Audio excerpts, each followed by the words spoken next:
Sahu. Yes sir.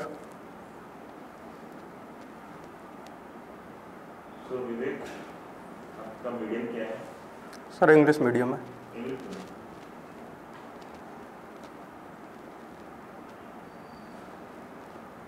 You have done your BA in Geography and Economics.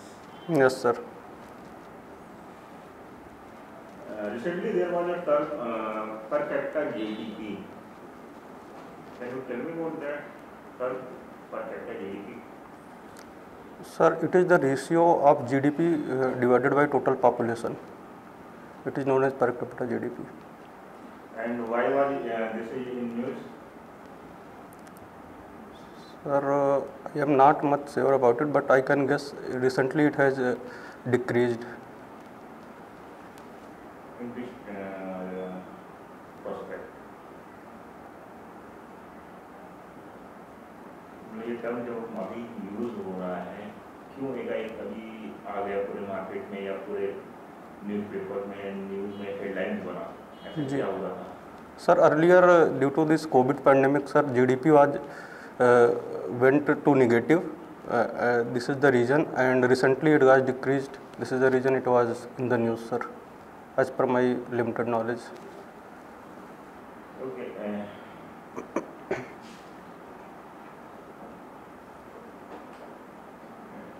You heard Hindi was your third subject. Yes, sir. Hindi was my third subject. Sir, I have studied in it till second year, sir. Till second year. Yes, sir. Okay. Can you tell me about the major characteristics of खड़ी बोली Hindi? Sir, sorry, sir. I can't. I am not able to tell you. Hindi grade से हो और हिंदी खड़ी बोली की जो main character है उनके बारे में भी आप सॉरी बोल रहे हैं? सर मेनली ये हिंदी से ही रिलेटेड है, मतलब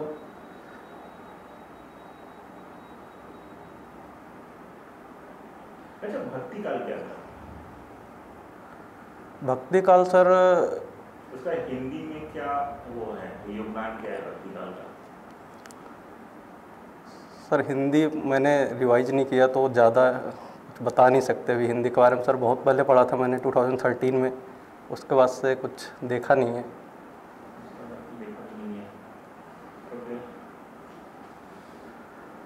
Your hobby is playing cricket.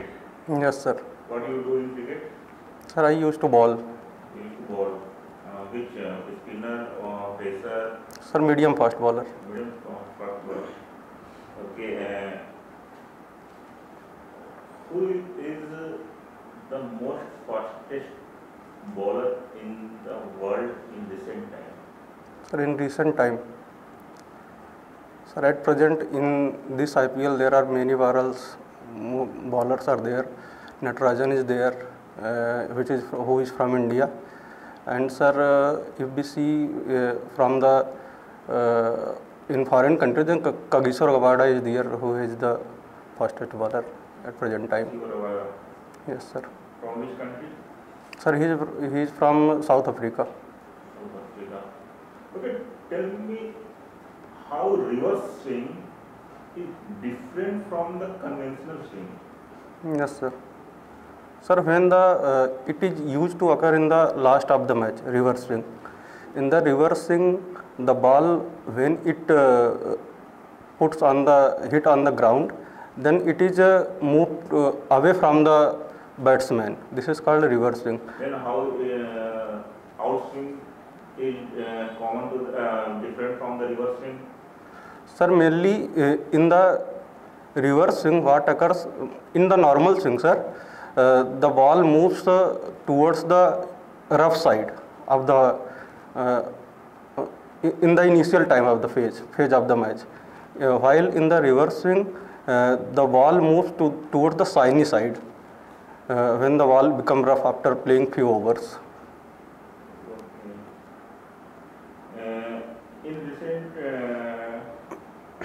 Recently, ICC has banned to use saliva on the ball.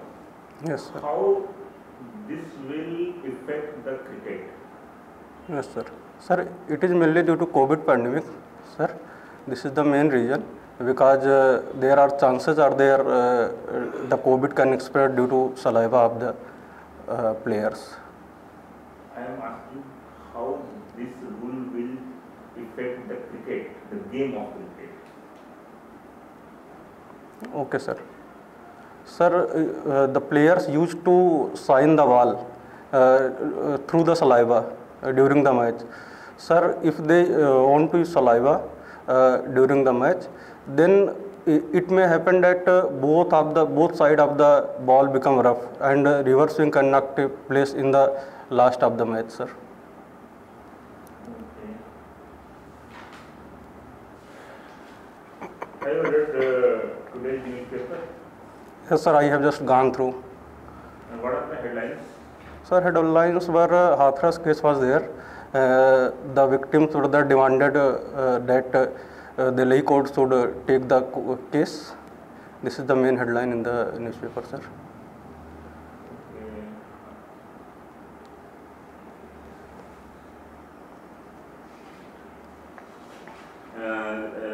Election is going to be conducted in Bihar. Yes, sir. And in Bihar or in any other election, we use Central Armed Police Forces. Yes, sir. Can you tell me why we use CAPF? Why not local police? Yes, sir. Sir, the main reason we can say that political interference of local police with the politicians, it is the main reason. And sir, in addition with this, sir, the CRPF is a trained force to conduct the election duties to provide the internal security in our country. Okay, where will your interview will be conducted? Sorry, sir. आपका interview कहाँ होगा? Sir, in UPSC Bondholpur House. Okay, tell me about UPSC. Yes, sir. Sir, UPSC is an organization which was established in the 1926. The 1919 Act recommended the establishment of Public Service Commission, and the main work of the UPSC to conduct examinations of Group A services mainly, and main work is this, sir. Recruitment. It is a recruitment agency, sir. Recruitment agency.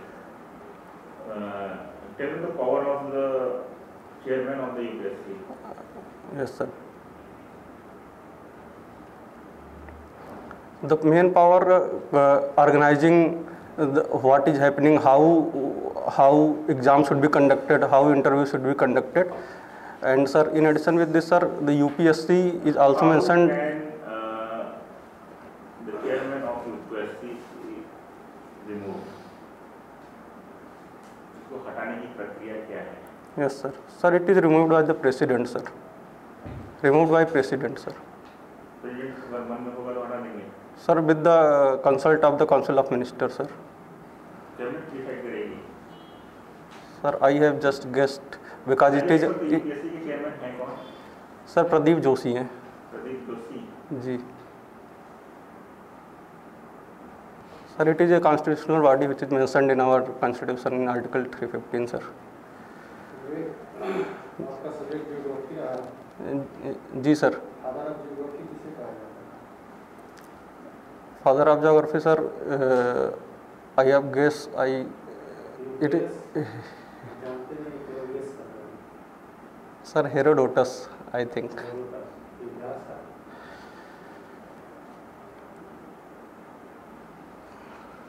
Sorry sir, I am not sure. Comfort आप हैं या घबराए हुए लग रहे हैं?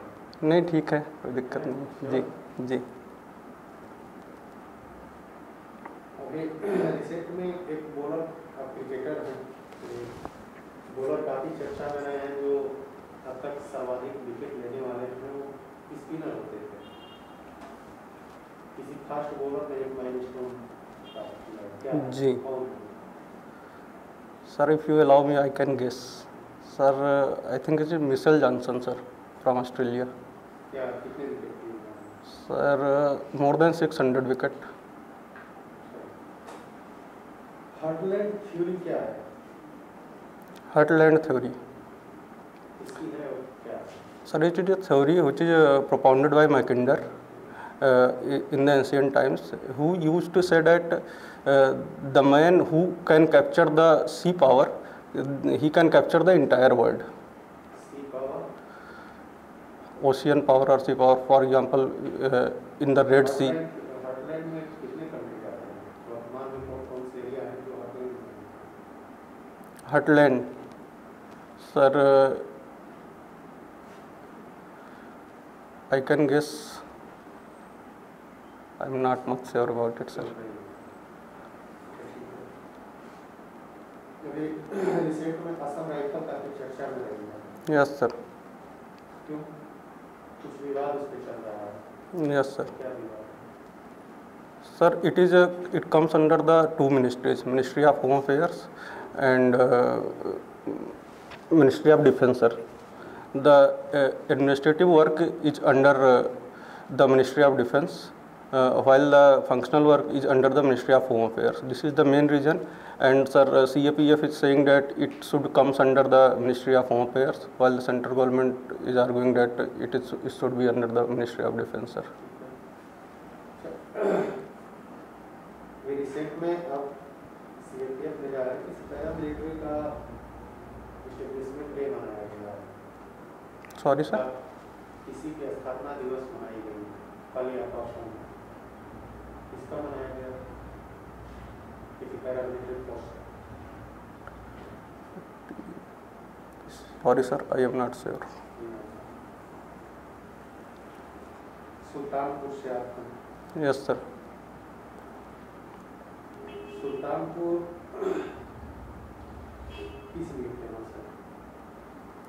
Sir वहाँ पे क्या है, जैसे सपोज मान लीजिए आप वहाँ पे टूरिज्म को बढ़ावा देने के लिए कहा जाए, जी उनको अगर जाना है कहीं घूमने, आप जी मुझे कन्विंस करिए कि वहाँ पे आप मैं जाऊँ। जी sir, mainly Sultanpur city district की बात करते हैं, वहाँ पे सीता कुंड है जो कि फेमस है, वहाँ पे मेला भी लगता है। और हम बात करें जहाँ हमारा गांव है लंबुआ, जो कि सुल्तानपुर डिस्ट्रिक्ट में पड़ता है, वहाँ पे एक धोपाप नाम की जगह है सर। वहाँ पे दशहरा में बहुत ही ज़्यादा भीड़ होती है। धोपाप इन द सेंस वहाँ पे हुआ ये था कि जब रामचंद्र जी रावण को मार के लौट रहे थे तो वहाँ वो गोमती नदी में वहीं पे स्नान किए थे। तो वहाँ पे उन्होंने, ऐसा माना जाता है कि वहाँ पे उन्होंने उनको मारकर अपना पाप धुल लिया, इसलिए धोपाप नाम से फेमस है सर। अभी दशहरा में वहाँ बहुत ही बड़ा मेला लगता है। और सर इसके साथ ही अगर हम इकोनॉमिक सेक्टर की बात करें तो मूज रच्छी फेमस है, जिसे हमारी यूपी गवर्नमेंट जो है बढ़ावा दे रही है वन डिस्ट्रिक्ट वन प्रोडक्ट के अंदर sir. One district one programme के तहत सुल्तानपुर को कौन सा प्रोडक्ट मिला? सर मूज रस्सी एक होती है जिसका यूज हम खाट वगैरह बनाने में करते हैं। अभी आप गोमती का नाम ले रहे थे। जी, गोमती नदी किस स्टेट की सबसे बड़ी नदी है? किस स्टेट की सबसे बड़ी नदी है? सर यूपी की है। भारत में कहीं और भी है। जी लेकिन यूपी में सबसे बड़ी नदी तो है, लेकिन अब ज्योग्राफी के स्टूडेंट हैं। सर यूपी में मतलब, स्टेट में भी है किसी में गोमती नाम?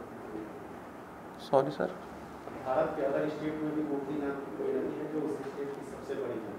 अच्छा, अदर स्टेट में गोमती नाम की नदी? सर मैंने नहीं सुना है अदर स्टेट में। कहाँ से कहाँ तक घाघरा का नाम चेंज करके गोमती किया गया है? रिसेंट में काफ़ी न्यूज़ रहता है। जी sir. Sir I think from the eastern part the UP till the middle of the Bihar. District बताइए, किस डिस्ट्रिक्ट से किस डिस्ट्रिक्ट तक घाघरा का नाम चेंज करके गोमती का दिया? सर डिस्ट्रिक्ट तो नहीं याद है एक्चुअली। आपने एलयू से पढ़ाई किया हुआ है? जी सर। एलयू को किस ईयर में सेंट्रल यूनिवर्सिटी का दर्जा प्राप्त हुआ? इलाहाबाद यूनिवर्सिटी को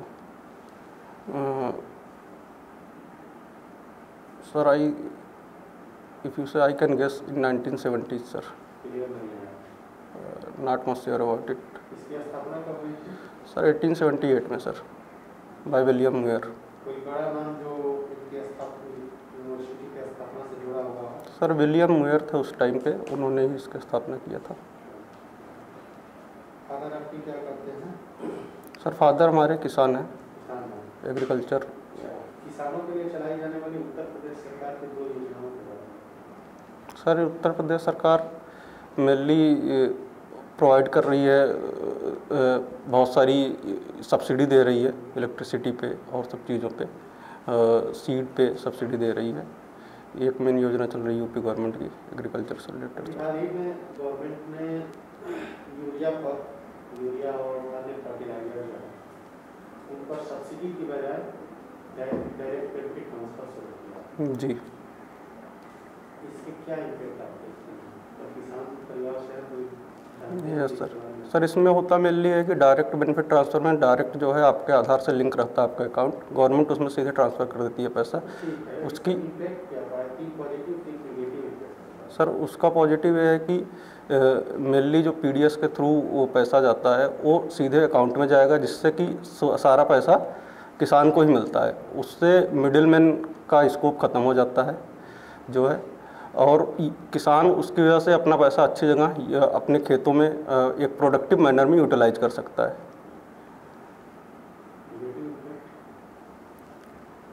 सर इसका negative impact as such main ये है कि अभी भी गांव में हम देखें तो सबके पास, सभी किसानों के पास खाता नहीं है। कितने किसानों को जानकारी भी नहीं है कि ऐसी कुछ स्कीम्स गवर्नमेंट प्रोवाइड कर रही है जो है, और खाता है तो कभी कभी गांव में होता है कि उनका अकाउंट आधार से लिंक नहीं है। This is the main reason. जी जी सबके पास अकाउंट ना हो। और तीसरा एक निगेटिव इम्पैक्ट सर, तीसरा यह है कि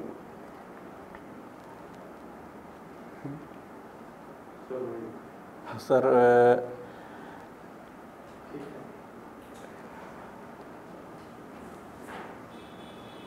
विवेक कुमार साहू। जी सर। बायोलॉजी आपका सब्जेक्ट रहा? सर बायोलॉजी नहीं रहा, ज्योग्राफी है। Sorry geography. जी सर। पुनर्गठन अधिनियम 2019 जम्मू कश्मीर। जी क्या क्या विशेषता है, कुछ बताएंगे? सर इसमें मेनली एक प्रेसिडेंशियल ऑर्डर से निकाला गया, जिसमें उसके बाद जम्मू कश्मीर को 2 भागों में लद्दाख और जम्मू कश्मीर नाम की यूनियन टेरेटरी घोषित कर दिया गया सर। और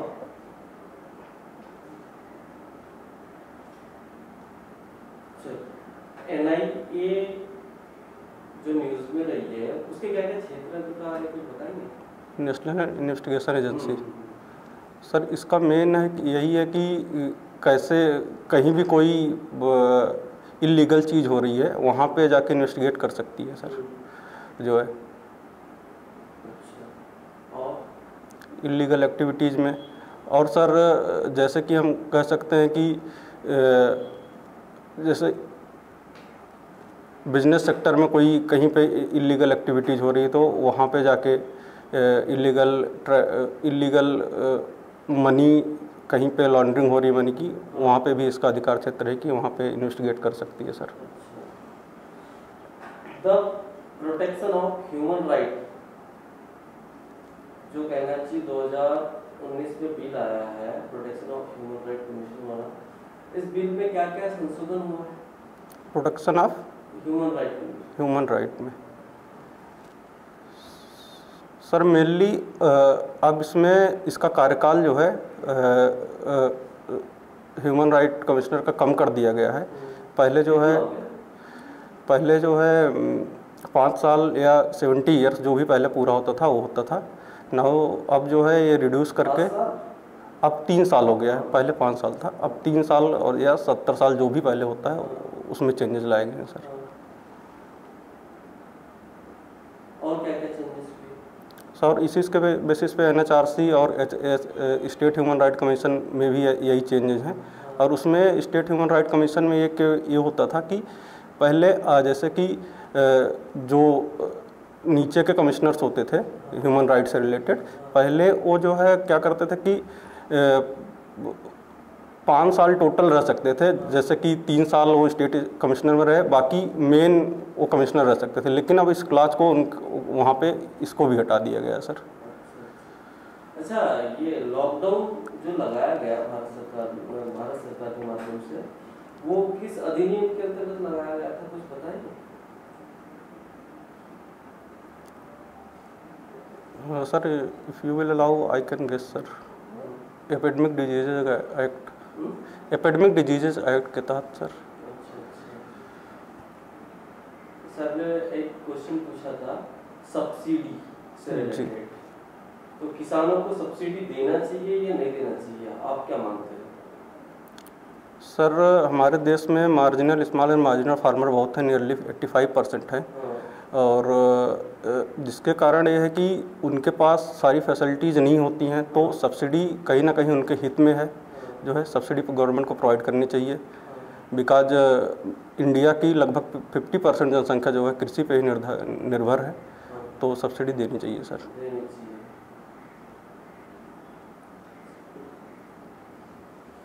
आपसे एक लास्ट क्वेश्चन है। जी सर। कि जब किसी विश्वविद्यालय को केंद्रीय विश्वविद्यालय का दर्जा मिलता है, जी। क्या क्या सुविधाएं मिलती हैं और क्या क्या क्राइटेरिया होना चाहिए कि केंद्रीय विश्वविद्यालय होने का? जी सर, सुविधाओं में अब जो है इसमें मेनली सेंट्रल गवर्नमेंट के वो उसमें आ जाता है, कार्यक्षेत्र के अधीन आ जाता है। सेंट्रल गवर्नमेंट ही सब कुछ वहाँ पे नोटिफाई करेगी कि क्या होगा, कैसे एग्ज़ाम्स होंगे, जो है कैसे सेमेस्टर वाइज होगा कि ईयरली वाइज होगा।